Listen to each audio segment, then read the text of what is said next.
Bonjour et bienvenue sur l'une de nos vidéos Comment faire, qui répondra, je l'espère, à votre interrogation du moment. Si à l'issue de la vidéo, vous avez encore des questions, que vous vous sentez perdu, n'hésitez pas à télécharger notre programme de formation qui pourrait être utile pour vous, hein. Du fait que nous soyons certifiés Calliope, nos formations sont donc éligibles au financement OPCO pour les salariés, au financement FAF pour les indépendants, et même certaines de nos formations étant certifiantes, eh bien, elles sont éligibles au CPF, compte personnel de formation. Voilà, je vous laisse découvrir la vidéo dès maintenant. On va voir dans cette vidéo les différentes parties de l'outil Google Analytics 4, les différentes parties qu'il faut que vous connaissiez et à quoi elles servent. Vous allez voir que finalement, il n'y en a pas tant que ça, hein. Mais avant de commencer, je voudrais vous dire une chose. J'ai pu observer durant pas mal de formations que l'outil Google Analytics 4, il est assez simple au final, mais que les difficultés résident sur deux points qui n'ont pas grand-chose à voir avec Google Analytics 4. Le premier point, c'est que quand quelqu'un ouvre un tableau Google Sheet ou un tableau Excel, si on lui demande qu'est-ce que tu aimerais comme rapport idéal, bah, en fait la personne ne sait pas. Et du coup, il est plutôt là le problème. Ça veut dire que c'est pas: «Tiens, comment j'utilise l'outil?» Non, c'est que à la base, les gens ne savent pas ce qu'ils cherchent. Ils ont des difficultés à jongler avec les dimensions, les métriques, à quoi sert telle ou telle dimension et qu'est-ce que ça me permettra d'améliorer sur mon site. Et c'est vrai que GA4 n'est pas un outil magique qui vous dit: «Bah tiens, clique ici, tu vas voir, tu vas pouvoir faire ça sur ton site». Non, c'est pas comme ça. GA4, il permet de créer des rapports, hein, mais si on ne sait pas ce qu'on veut créer comme rapport, bah, GA4 va pas forcément le faire pour nous. Encore que, on a des modèles de rapports qu'on verra évidemment pendant la formation. Mais la difficulté, encore une fois, c'est plutôt savoir qu'est-ce que je veux comme data et à quoi ça va me servir. Premier problème. Une fois que vous savez ça, que vous dites, bah, moi, je veux ce rapport pour faire ça. Et bien là, vous allez aller créer un rapport sur GA4 et vous allez probablement vous rendre compte qu'il vous manque de la data. Imaginons que vous vouliez créer un rapport pour voir les types de formulaires sur votre site qui vous ont rapporté des demandes de devis, par exemple. Vous voudriez avoir le nom du formulaire. Et là, vous allez dire, bah, il n'y a pas le nom du formulaire. En effet, parce que ça, la data, GA4 ne l'invente pas. Il y a certaines datas qui sont capturées de base, hein, mais il y en a beaucoup d'autres qui ne sont pas capturées. Et c'est avec Google Tag Manager qu'on va capturer cette data. Et donc, ça n'a rien à voir avec GA4 du coup. Voilà, donc ça, je voulais déjà vous mettre à l'aise par rapport à ça. Allez, je vous montre les différentes parties de GA4. Je vais repasser en petit écran. Alors là, on est sur l'accueil. Bon, franchement, l'accueil, pas beaucoup d'intérêt. Vous allez pas vous en servir vraiment. Moi, je vais vraiment vous donner le concentré de ce qui vous sera utile, le 80-20, on va dire. Hem, donc, la partie la plus importante, c'est la partie rapport.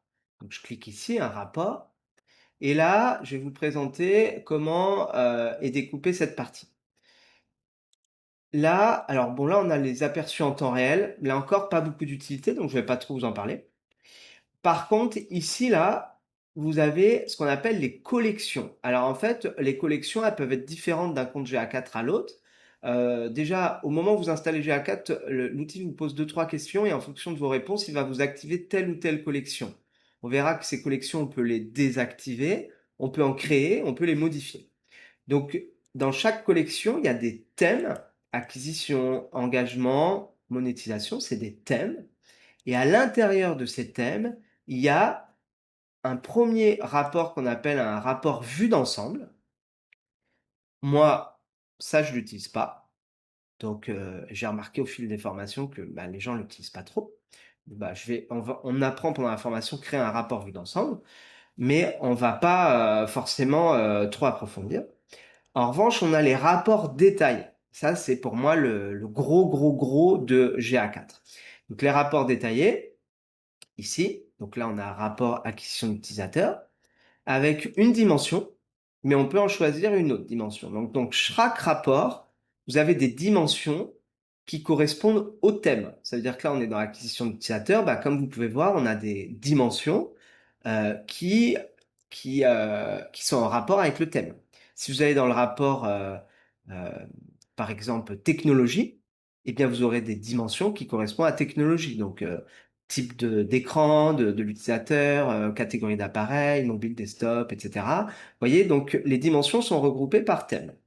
Et ensuite, ici, vous avez un plus qui vous permet d'ajouter une seconde dimension. Mais comme vous allez le voir, et comme on le verra durant la formation, ben, ces dimensions-là, elles sont pas, enfin, quand on a 2 dimensions, c'est pas très, très pratique. On utilisera davantage Looker Studio, par exemple, ou même l'IA pour capturer la data et regarder, des rapports à multidimensions, c'est plus pratique. GA4, moi, j'utilise ça un petit peu, la 2e dimension, mais ponctuellement, voilà. Et ensuite, on a les métriques. Les métriques. Alors, on a, bien sûr, on va parler durant la formation de qu'est-ce que les dimensions, qu'est-ce que les métriques, hein. Mais pour faire simple, les métriques, ça s'additionne, alors que les dimensions, c'est des caractéristiques. On le verra en profondeur. Et là, vous voyez que là, moi, ce que je peux vous dire, c'est que c'est un rapport que j'aime pas du tout. Pourquoi? Parce qu'il y a plein de métriques qui me servent à pas grand-chose. Alors, ça veut dire quoi? Ça sert à pas grand-chose, ça veut dire que je prendrai pas de décision par rapport à ça. Est-ce que je vais stopper le paid, par exemple, parce que la durée d'engagement est petite? Non. En général, ce que j'ai besoin, c'est plutôt d'un rapport qui me montre mes métriques clés, ce que j'appelle moi les métriques utiles. Ça veut dire que, alors par exemple dans un site e-commerce, les métriques utiles, ça sera le nombre d'achats. Voilà. Ou alors dans un site à génération de leads, ça sera le nombre de leads. Ou alors par exemple, j'ai beaucoup travaillé avec des sites de départements, des sites de conseil général, etc. Je sais pas si on dit conseil général, des sites en tout cas de région, etc.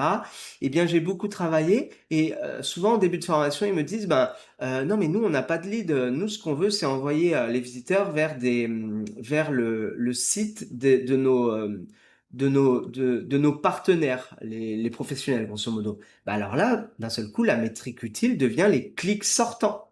Voilà, mais certainement pas la durée d'engagement. Vraiment, ni pas non plus par exemple, le nombre de sessions.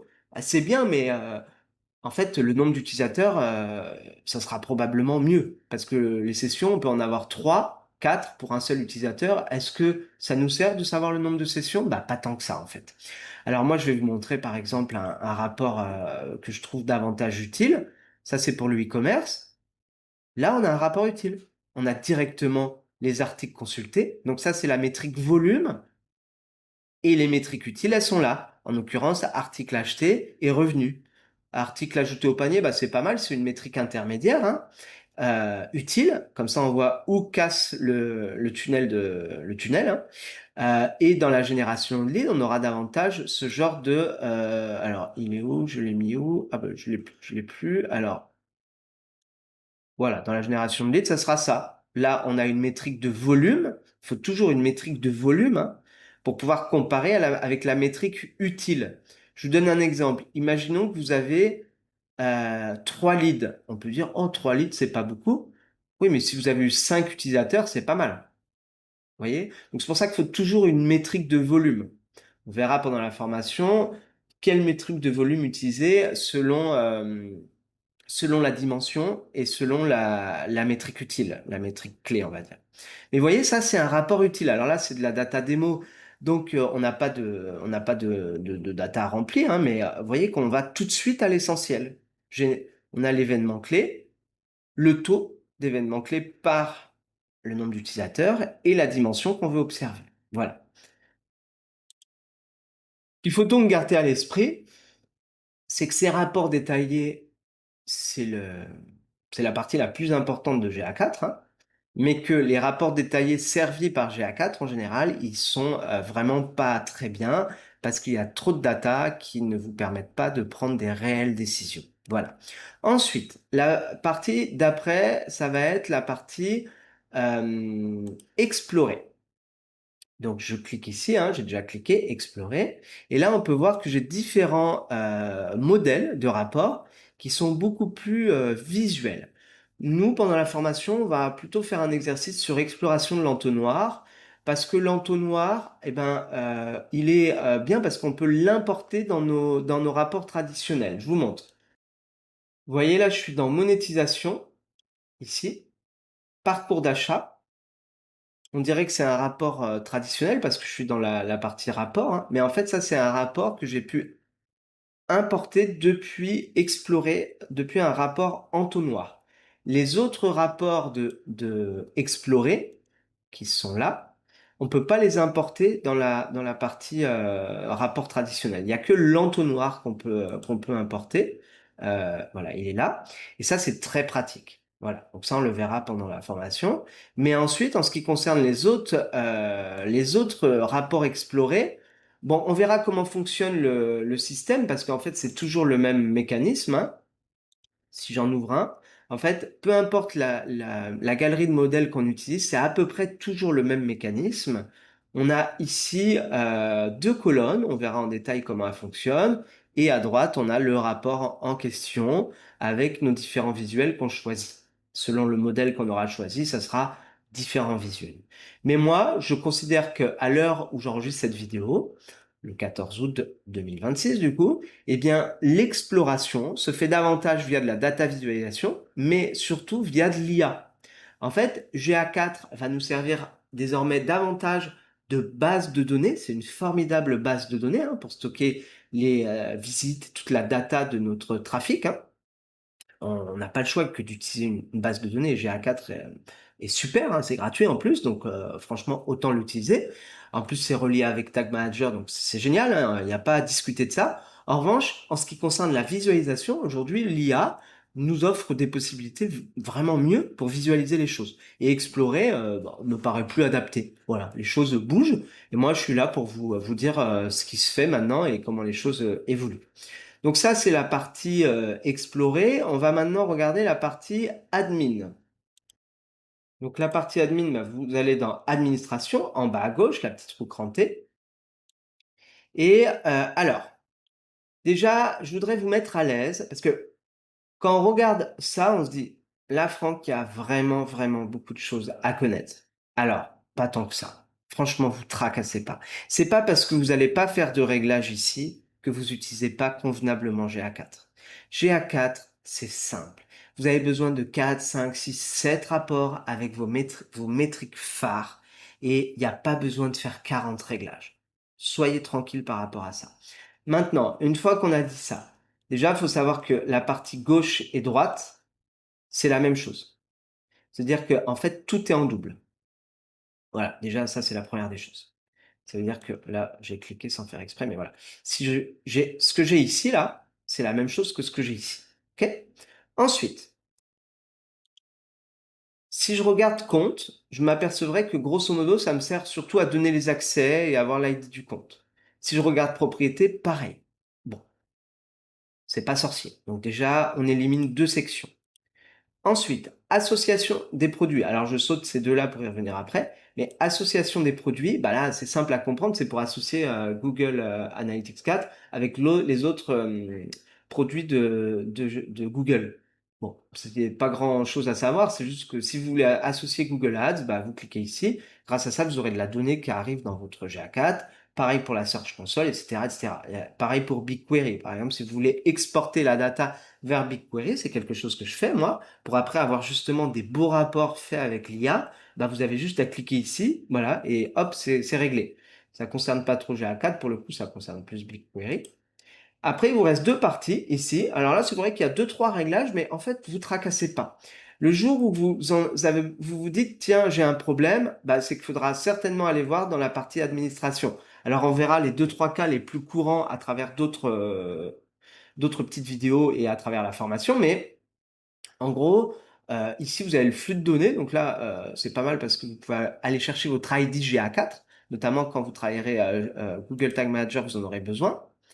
Vous avez également ici, donc l'ID c'est celui-là, hein, avec le G. Vous avez également ici les mesures améliorées qui sont sélectionnées. Alors là, comme c'est le compte de démo Google, je peux pas moi sélectionner, mais vous pourrez. Et c'est ici les événements qui sont capturés de base quand on active GA4. Donc il y a grosso modo les vues, les scrolls, les vidéos vues, donc les clics sortants, hein. Il y a que les clics sortants qui sont capturés de base avec GA4, les formulaires, et cetera. Mais bon, ça, j'en reparle, plus tard, dans une autre vidéo. Voilà, donc vous avez ça qui est important dans cette partie. Et puis après, bon, conservation des données, là, vous pouvez augmenter la durée de conservation. Bah, je vous invite à le faire, mais renseignez-vous par rapport à la législation. Moi, je suis pas DPO, hein. Mais voilà, c'est notamment pour explorer, ça vous sera utile d'augmenter la conservation des données. Voilà, c'est le gros des choses. Et dans l'affichage de données, vous avez ici les événements. Vous pouvez voir directement tous vos événements, clés et tous les événements récents. Et vous pouvez créer des audiences, des comparaisons de segments, ça on le voit pendant la formation. Et aussi, vous avez les définitions personnalisées, pareil qu'on voit pendant la formation. À part ça, on n'ira pas chercher beaucoup plus loin. Puis il y a le debug view, pareil, on le voit, notamment quand on parle du tag assistant. Voilà. Donc, je vais présenter la dernière partie qui est la partie publicité, ici. En fait, je vais pas la présenter. Je vais vous dire que vous en avez pas besoin. Voilà. Parce que faut faire des choix. J'ai remarqué que les personnes qui utilisent Google Analytics 4, c'est rarement des data scientists. Vous avez énormément d'autres choses à faire. C'est pas votre cœur de métier, la data, en général. Et en fait, moi, je suis obligé, enfin, c'est pas que je suis obligé, c'est que j'ai choisi de vous donner le plus utile. Si vous utilisez convenablement les rapports, vous ferez partie des 3% des gens qui utilisent le mieux GA4. Si vous avez 4, 5, 6 rapports épurés, que vous prenez 2, 3, 4 décisions grâce à GA4, vous êtes au top level. Donc je vais pas vous présenter des parties histoire de faire, le grand, sachant. Non, je vous donne l'essentiel, OK? Donc la partie publicité, vous l'utilisez pas, c'est pas grave. Franchement, c'est pas grave, vous tracassez pas. Voilà. Je vais vous laisser pour cette vidéo et je vous dis, bah, à la prochaine vidéo. Vous venez de terminer notre vidéo comment faire. J'espère qu'elle vous a plu. Si c'est le cas, n'hésitez pas à vous abonner à notre chaîne. Pourquoi pas même mettre un petit commentaire, un petit like, hein, ça fait toujours plaisir, ça donne envie d'enregistrer toujours plus de vidéos. Par ailleurs, si vous pensez que vous avez besoin de vous former, n'hésitez pas à télécharger le programme de formation.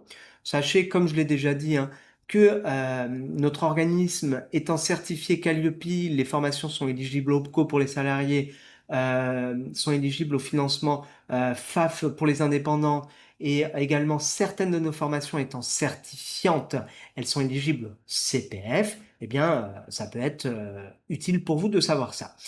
Voilà, j'espère vous retrouver très vite pendant l'une de nos formations.